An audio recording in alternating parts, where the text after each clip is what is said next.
तो आइए शुरू करते हैं समरी को, जिसका नाम है the story of my life, जिसे लिखा गया है हेलेन केलर द्वारा। इस समरी की अगर बात करें तो हेलेन केलर 19 महीने की थी जब वो अंधी और बहरी हो गई थी। उसके कुछ टाइम के बाद ही उन्होंने अपने बोलने की ताकत भी खो दी थी। जब वो एक अंधेरी और खामोशी की दुनिया में खो चुकी थी, तब मिस सल्विन ने उनकी जिंदगी बदल दी और उसे रोशनी और आवाजों से भर दिया। अब ये मिस सल्विन कौन थी? उन्होंने हेलेन को एजुकेट करने के लिए सिखाने के कौन कौन से तरीकों का इस्तेमाल किया था? हेलेन लोगों से कम्युनिकेट यानी बातचीत कैसे करती थी? उनके गोल्स क्या थे? हेलेन ने लिटरेचर, म्यूजिक और आर्ट को एंजॉय करना कैसे सीखा?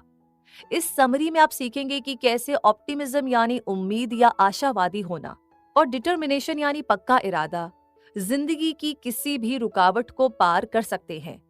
आप सीखने के लिए खुद को एजुकेट करने की इंपॉर्टेंस के बारे में जानेंगे। आप सीखेंगे कि नॉलेज कितनी पावरफुल होती है और ये दुनिया के बारे में आपकी समझ को इम्प्रूव कर सकती है। इस समरी में आप ये भी समझेंगे कि कैसे समझदार और दयालु इंसान का साथ आपकी पर्सनैलिटी को डेवलप करता है और आपको ग्रो करने में हेल्प करता है। The story of my life Helen Keller की ऑटोबायोग्राफी है जो उन्होंने 1903 में लिखी थी। उन्होंने अपनी ये किताब एलेक्जेंडर ग्राहम बेल को समर्पित की थी, जो हेलेन के मेंटर थे और बहरे लोगों के सपोर्टर भी। तो आइए हम हेलेन केलर की इस जर्नी के बारे में जानते हैं। हेलेन केलर सुन नहीं सकती थी और देख नहीं सकती थी। इस बुक में उन्होंने अपनी जिंदगी के सफर के बारे में बताया है और इसका भी जिक्र किया है कि उन्होंने अपनी डिसएबिलिटी या कमी का सामना किया। हेलेन केलर का जन्म 27 जून 1880 टस्कुम्बिया, एलाबामा में हुआ था। उनके पिता आर्थर एच केलर ने कन्फेडरेट आर्मी में कैप्टन के रूप में काम किया था। उनके पूर्वज स्विस में यहाँ बसने आए थे। हेलेन की माँ केट एडम्स आर्थर केलर की दूसरी पत्नी थी। केट के पूर्वज भी सिविल वॉर में लड़े थे। हेलेन ने अपना शुरुआती बचपन 2 बेडरूम वाले एक छोटे घर में बिताया था। वहाँ हेलेन को पंछियों को देखना बहुत पसंद था। वहाँ एक बड़ी बिल्डिंग भी थी और हेलेन को उसके बगीचे में जाना बहुत अच्छा लगता था। हेलेन जब पैदा हुई थी तब वो देख और सुन सकती थी। वो एक इंटेलिजेंट बच्ची थी। दूसरे बच्चों के मुकाबले उन्होंने कम उम्र में ही बोलना सीख लिया था। वो आप कैसे हैं, चाय और पानी जैसे शब्द बोल सकती थी। जब वो 1 साल की थी तब वो पत्तों की परछाई देखकर अट्रैक्ट हो गई और तब वो पहली बार चली थी। हेलेन जब 19 महीने की थी तो उन्हें बहुत तेज बुखार हुआ। डॉक्टर इस बीमारी को समझ नहीं पा रहे थे और इसे पेट और ब्रेन के ब्लॉकेज के रूप में बता रहे थे। उन्होंने ये भी दावा किया कि हेलेन शायद ज्यादा नहीं जी पाएंगी। लेकिन एक दिन हेलेन का बुखार उतरा तो उनकी फैमिली ने सेलिब्रेट किया। लेकिन दुख की बात ये थी कि उसके बाद हेलेन ने अपनी देखने और सुनने की ताकत खो दी थी। शुरुआत में उन्हें रोशनी हल्की हल्की याद थी, लेकिन जल्द ही उन्हें अंधेरे और खामोशी की आदत पड़ गई। हेलेन अपना ज्यादातर टाइम अपनी माँ की गोद में या उनका स्कर्ट पकड़े हुए बिताती थी। वो अपने घर में कुछ चीजों को छूकर पहचान सकती थी। वो कुछ एक्शन के मूवमेंट को छूकर समझ लेती थी।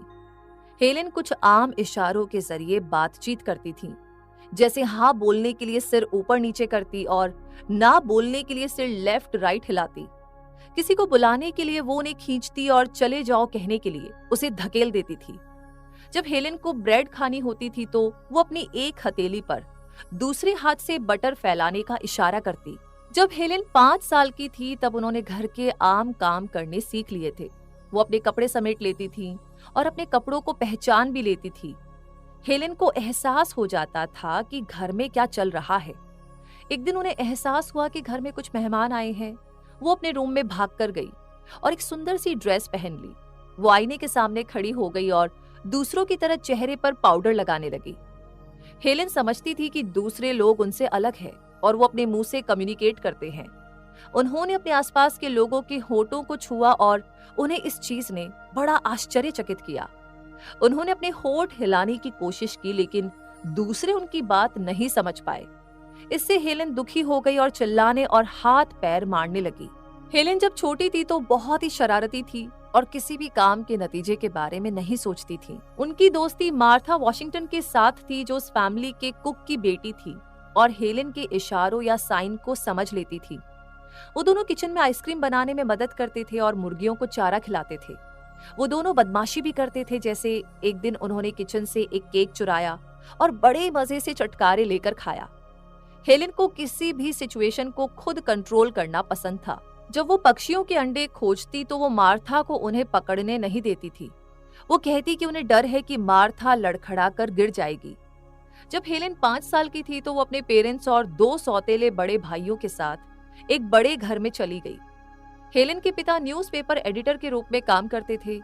हेलेन उनके घर में बने ऑफिस में समय बिताती थी, लेकिन वो उनके काम को समझती नहीं थी। जब हेलेन भाषा को समझने लगी तब उनके पिता उन्हें कहानियां सुनाने लगे। उनके दोनों ही पेरेंट्स दयालु और सपोर्टिव थे।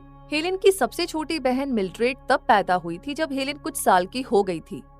हेलेन उस छोटी सी बच्ची को मिलने वाले अटेंशन से जलन महसूस कर रही थी, लेकिन जब वो बड़ी हुई तो वो मिल्ड्रेड के करीब आ गई।